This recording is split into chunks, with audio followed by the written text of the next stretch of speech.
बोले श्री देव नारायण भगवान की जय। बोर घोड़ी को छुड़ाने की कथा है दिया जोत गुनु। अब देखो काई बातें बना है और ज़्यादा से ज़्यादा शेयर करो और ज़्यादा से ज़्यादा लाइक करो। भगवान देव नारायण की कथा है और ज़्यादा से ज़्यादा इन पूरी कथा ने सुनेला तो हर प्रकार का पाप का नाश हो जाएगा, हर प्रकार का कष्ट मिट जाला। तो बूढ़ा जी और छोचू बाड़ जी की बातें हुई जिसकी किसी आदमी ने राणा जी से चुगली खा करके कह दी कि राणा जी आज से ही बूढ़ा खांडे राव कंवर आपका नहीं है।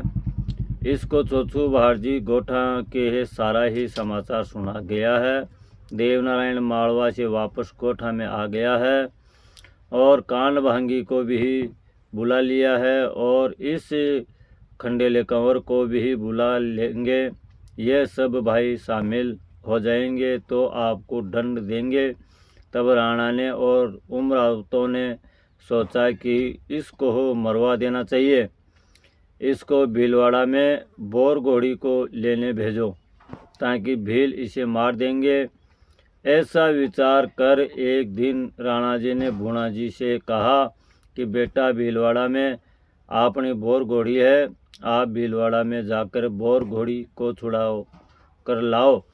देखो वे भील 2.5 लाख की जागीरी खाते हैं और हजारी भी नहीं देते हैं। उनकी जागीरी छीननी है। और राणा जी ने भूणा जी को सेना दे दी और माया दे दी। वह दिया जोध का और कालू मीर पठान उनके साथ भेज दिया और उन दोनों में से ही कह दिया कि इसको वहाँ पर ही मरवा देना, आप इसकी मदद नहीं करना। भूणा जी गरुड़ा घोड़ा पर अश्वार होकर भीलवाड़ा में जा पहुँचे और तंबू लगा दिए और भीलों से युद्ध करने लगे। भूणा जी को युद्ध करते करते बहुत दिन हो गए। जिस समय बगड़ावतों के युद्ध हुआ था, जिस समय ये सब गुजरियाँ सतियाँ होने गई थी, उस समय रूमी राजा तालाब खान ने एक गुजरी को पकड़ने को कहा था जिसको राणा जी ने मना कर दिया था कि हिंदुवाणी ने मैं तुर्कवाणी नहीं होने दूंगा। जिस वजह का रूमी राजा को गुस्सा आ गया था। रूमी राजा ने कहा कि राण में इस बात को याद रखना। राणा ने यह तेरे मेरे बैर पड़ चुका है। मैं तेरी राण में से एक औरत को लेकर हिंदुवाणी की तुर्कवाणी करके दिखाऊंगा। रोमे राजा ने राण में एक ब्राह्मण से आई सियाली गुप्तचर रख दिया था कि किसी भी दिन ये राणा बिना शस्त्र पाती या बिना उमराव के होवे तो मेरे को सूचना कर देना। फिर राणा जी ने सावन के महीने में अपने बाग में ब्राह्मणों को भोजन कराया था। जिस दिन राणा जी बिना शस्त्र पाती थे और दीवान भी नहीं थे, उस दिन उनके सियाली ने रोम सोम के बादशाह को समाचार भेज दिया था। उसी दिन रूमी राजा सेना लेकर राण में आकर एक तो राण के राव जी और एक सुपादेह खायत की लड़की को समुद्र पार रूम सुम में ले गए, जिससे राण में हाहाकार मच गए। तब तारा दे भाई ने नीम दे पडियार काका साहब से कहा कि आप राणा जी को छुड़ा के लाओ। तो नीम देह पडियार ने मना कर दिया। फिर पिलोदा का कुमारों से कही तो उन्होंने भी मना कर दिया। तब तारादे ने परवाना लिखकर सांडीवान को भेजकर भूणा जी को बुलाया और सांडीवान भीलवाड़ा में जाकर भूणा जी को कागज दिया और सारा ही हाल सुनाया, समाचार सुनाया। फिर भूणा जी ने नारायण को याद किया तो नारायण ने काला गोरा भेरू जी को भेज दिया। तो भेरू जी उन भीलों को पीटने लगे तो वह भील उनके पैरों में पड़ गए और बोर घोड़ी और लाखिणी घोड़ी उनको सौंप दी। इन घोड़ियों को लेकर भूणा जी राण में आ गए और नीम दे से कहा था कि काका साहब मैं तो राणा जी को अच्छी तरह ही छोड़ गया था। आप कहा उमराव जागीरदार को भेजकर राणा जी को लाते न। नेमदे ने कहा कि लाला उमराव ने तो सभी ने मना कर दिया, अब आपको ही जाना पड़ेगा। भूणा जी बंदी और कमरिया से ही दिया जोध व कालू मियाँ और फौजों लेकर रोम सोम में चढ़ाई करने के लिए चल दिए। चलते चलते समुद्र के किनारे जा पहुँचे।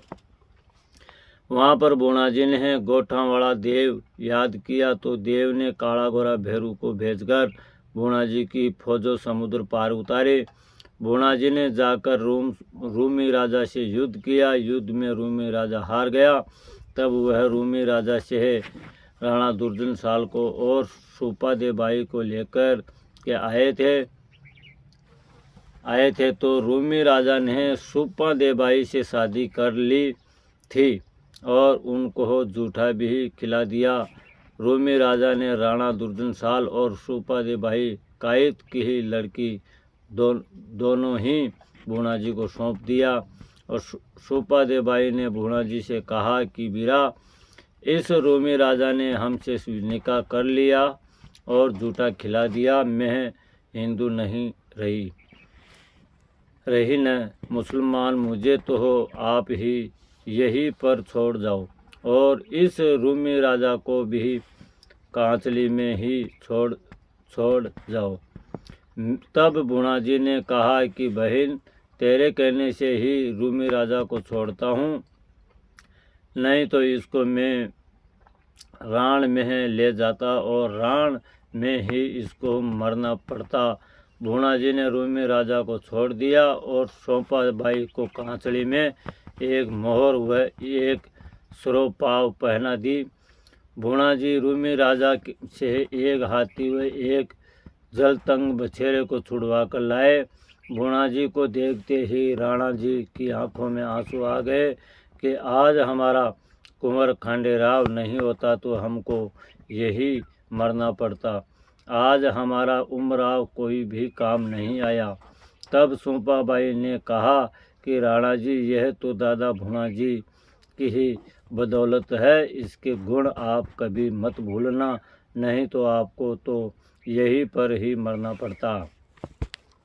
वहाँ से ही भूणाजी ने कहा था कि काका साहब, दिया जी, ये वह कालू मियाँ जी, अब हम बेराट देश का राजा रूप के पास जाएंगे। उनके पास हमारा दुर्गपाल हाथी एवं आंध्र घोड़ी है, उसको भी लेने चले। भूणाजी की फौज सीधी ही बेराट देश में आ पहुंची।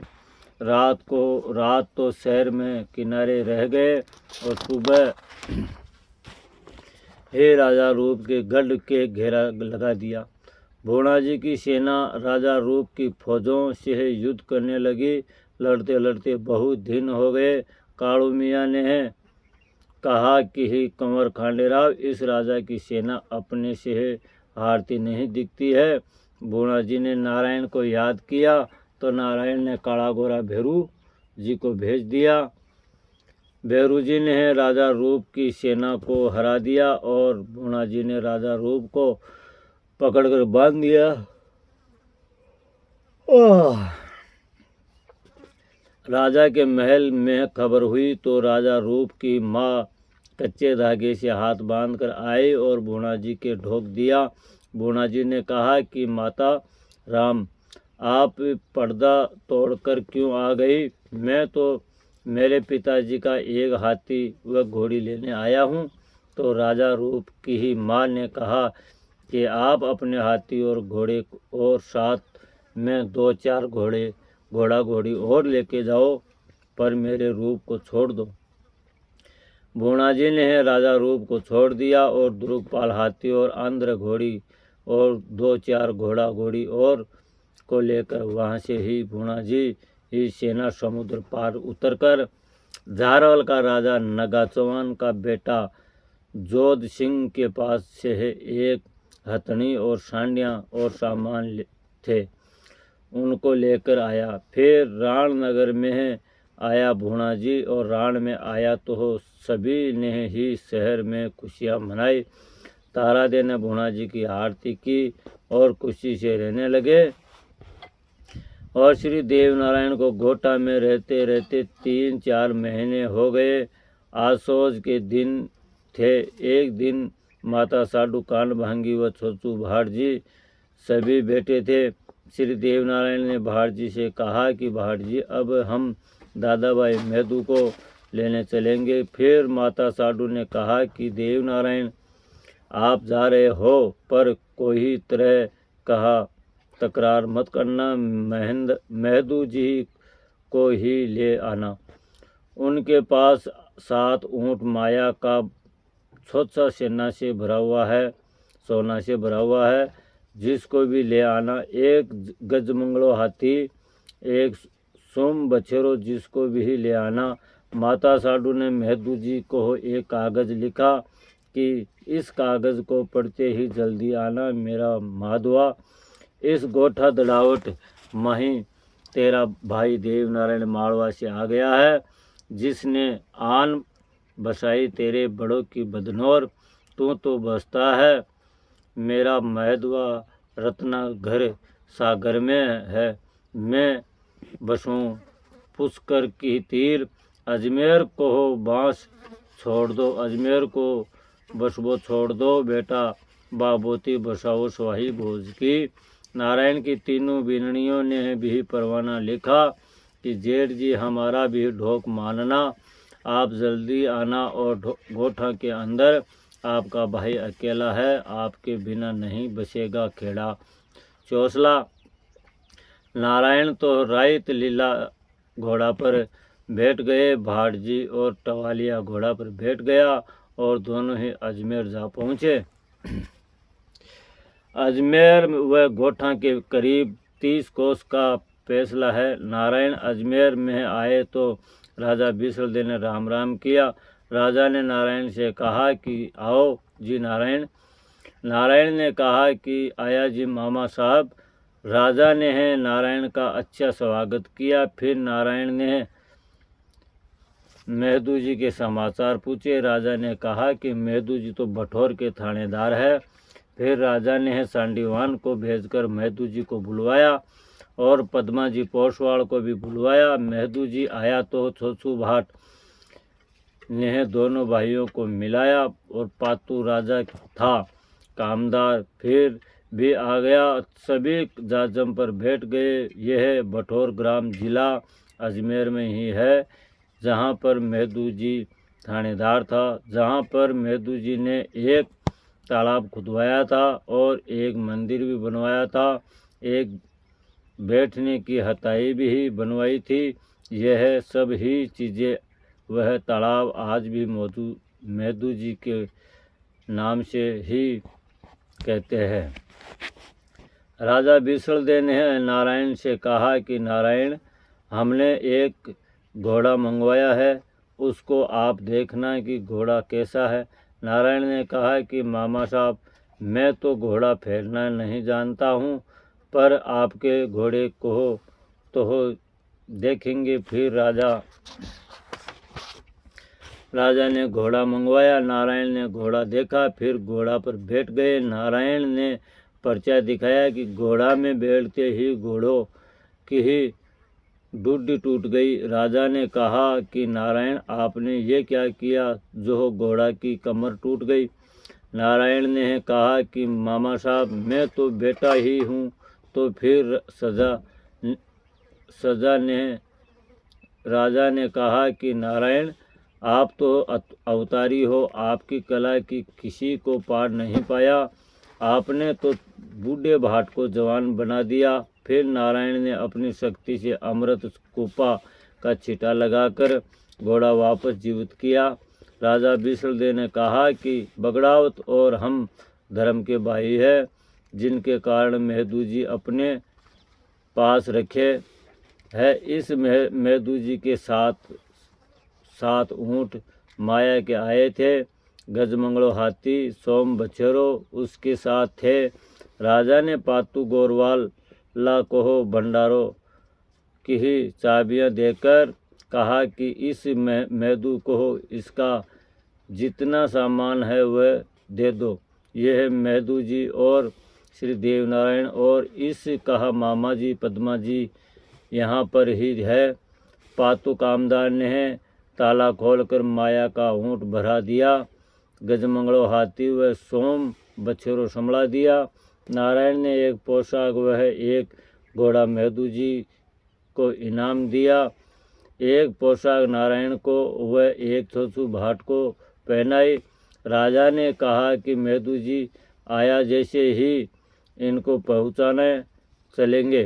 पातु कामदार भाट जी बेटी लाड कंवर बाई मेदू जी की धर्म बहन थी, जिसको पोशाक पहनाकर आए। दोनों भाई व छोछू भाट जी अपने घोड़े पर बैठकर रवाना हुए। तब राजा विसलदेव ने उनको विदा किया। फिर वह गोठा में आ पहुँचे और माता साडू ने देव और मेदू व गजमंगलो हाथी की आरती उतारी और वे खुशी से रहने लगे। बोले श्री देव नारायण भगवान की जय।